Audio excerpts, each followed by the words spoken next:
Hello everyone, in today's video I'll show you on how you can edit your G-code in OrcaSlicer. So if you want to edit out the printer's G-code, it's going to be inside this click to edit preset button right beside your printer's preset.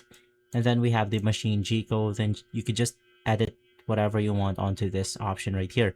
But if you want to edit the G-code for your specific project, what you want to do is to click on the slice plate option. Wait for it to finish.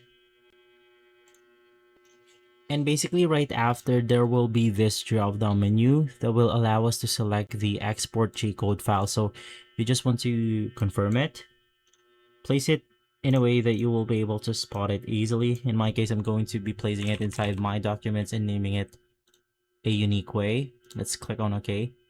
And basically right after, let's just head over to that specific document, look for the file, right click on it, click on edit in Notepad, and basically from here we could edit out the G-code to whatever we want to. And so guys, if this video has been helpful, leave a like, subscribe, and follow us for more videos like this. Thanks for watching.